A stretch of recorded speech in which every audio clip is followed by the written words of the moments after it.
Since you did click on this video, I'm assuming that you have already seen that Manchester United signed Bayern Munich and Germany star striker Lea Schüller. And that is primarily what we are here to talk about today. But more broadly, what this move means for Manchester United as a whole. Because yes, it's always great to get a player in with as high as quality as Schuler, who only just turned 28, but this move does pose some questions. Like, a few years ago, United could not have landed Schuler. Just in 2021, the club lost manager Casey Stoney as she shockingly resigned, citing the club's treatment, lack of investment, and ambition for the women's side. And what did United do? They replaced her with a man who only won 20% of games at the last club he managed.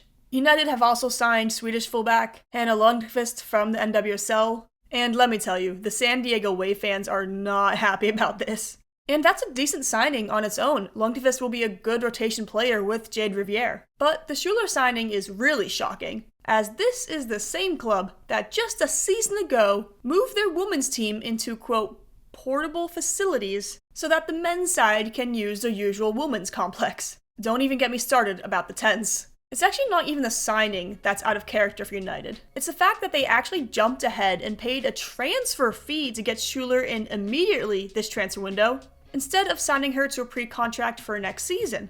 This is a very much win-now move. So, before jumping into how this might affect this Manchester United squad, what does Lea Schüller exactly bring? Well, in short, goals, and a lot of them. Ever since she joined Bayern Munich in 2020 from SGS Essen, she has been the club's top scorer every season, with the exception of this season actually, as that honor goes to Pernille Harder. Her main strengths at striker is her positioning, timing, runs, and just overall ability to exploit space, which can make her very, very effective on counterattacks. She roams a lot all over the pitch, but she doesn't really take on opponents while the ball is at her feet. She doesn't dribble much. Most of her goals usually come from shots taken very centrally in the box, and a lot of one-on-ones with the keeper. Why, you ask? Well, because she's really not a creator. However, she will always be in a dangerous position in the box for her teammates to find her. She is also great at cleanup. Overall, Schuler is a traditional striker, which is actually why Bayern were willing to sell her, as their current system favors more flexibility. Which is why Jovana Damjanovic and Harder have been getting more playing time at 9 than Schuler this season at Bayern. She no longer fits the system. Meanwhile, Marc Skinner's system at Manchester United favors a more traditional striker like Schuler. However, as I alluded to before, it's not so straightforward. Despite still being statistically productive, Schuler has not only had a step back at Bayern, but also Germany. Even before Schuler got injured before the Nations League final games against Spain in December, Frankfurt's Nicole Anjomi was being preferred at striker for Germany. And if you watched Germany at the Euros at all, it's not that surprising. Schuler started the first 3 games in the tournament scoring 2 goals. Which, sounds good because it is. But in the 2 games she did score a goal, she missed 3 big chances that really would have helped Germany. And they weren't just casual big chances missed, they were bad misses. So much so that after being hooked in Germany's group stage loss to Sweden, she didn't start either of the 2 knockout games. And look, this doesn't mean United can't get Schuler back to what we are used to seeing from her though, as great players often go through rough patches. And I expect having Melvin Millard and Jess Park, 2 wingers who work on the inside, will be a positive for her playstyle, as well as Ella Toon, who already has 5 league assists this season. Fridolina Rofo certainly doesn't hurt also, as her runs on the flanks can open up spaces on the inside for Schuler to exploit. Because United's problem isn't creating goals, it's actually scoring them. And in theory, Schuler could be the missing key there. United also need a push. They are currently sitting in 4th place in the Women's Super League after the winter break, which, as it stands, would mean no Champions League next year. They are only 1 point behind 3rd place Arsenal though, and 3 behind 2nd place Chelsea. However, a revamped Tottenham side is right on their heels, being only 1 point behind.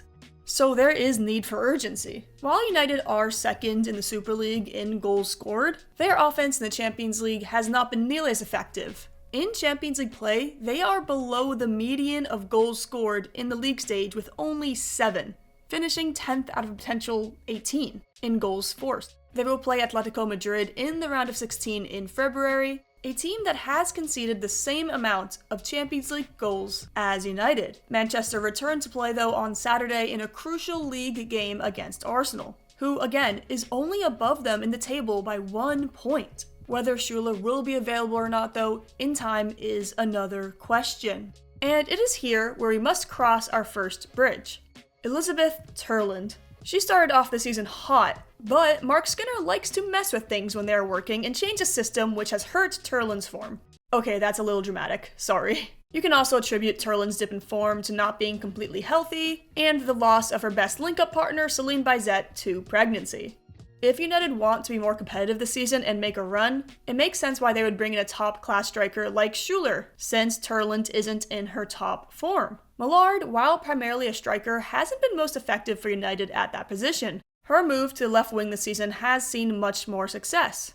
So the question is now, how will this affect Terland, who has been struggling? The 24-year-old is very, very talented and has been one of United's most important players the past year. And on one side, you don't want to just wait until hopefully she gets back in form. But on the other hand, will this hurt her form even more? Because when Terland is hot, she is hot. So you have to measure what is the risk of benching her. And I'm saying this as someone, obviously I'm biased, I'm Norwegian, I love her, she's such a talented player. If I'm some United fans, I might be scared about what this means for her long term. In ESPN's coverage of the transfer, they call Schuler a very similar player to Terland, as they both are closer to the traditional striker model. Which, yes and no. Terland is a much better creator than Schuler, due to the fact Terland actually used to play wing in a false nine situation. However, Schuler is better at positioning and heading. In the long term, United will probably prefer Terland and her style of play, but with how the squad is set up now, Schuler will, in theory of course, be more effective as a traditional striker. United have just triggered another 1-year option on Terland's contract. So they probably still have a vision for Terland, even though again Schuler is just 28. It is expected that given the similarities between the two's game though, United will stick to a single striker formation, meaning only room in the squad for one of them on match days with the other on the bench. However, I wouldn't count out the possibility of Terland playing a 10 or an inside winger in some formations with Schuler at the 9. So, to recap, Schuler will not be involved in the build-up of the attack. That's not her game. The actual creation of chances, that responsibility will primarily be on the midfield, Toon, of course, Riviere, Rolfo, and Park. United needed an experienced striker, and they got it. Having Terland off the bench for a rotation striker would be a great situation for any club. Schematically, this is a really positive move for United, as again, they just need someone to finish the chances they create, which Schuler is perfect for. However, we must keep in mind that the manager is in fact Marc Skinner, whose player management has been historically subpar. I mean, he had Alex Morgan and Marta on the same team and had a below 21% win rate. Like, the front three has been a rotating mess of Park, Terland, Millard, Rolfo, although Toon has remained pretty constant at attacking midfielder. Jess Park has been bouncing all over the pitch this season, and her position is really dependent on whether Rolfo is starting at left wing or not. Essentially, the positions players play in the system is very connected to who is available and who is not. So you get a lot of players playing a different position game to game. So the hope is for United that the addition of Schuler will actually make everything just flow better, instead of the potential results of complicating the rotation of players. Thank you so much for watching. What are your thoughts on the move? I know it was being reported for a while that Schuler might leave Bayern Munich, but honestly it still hurts to see her leave it, because she played a big role in their recent rise to the top of German football. My next video is actually going to be about Tottenham Hotspur and more specifically what Martin Ho is doing with the team and their rebuilds, because I don't know if you saw, they just signed Julie Blockstad.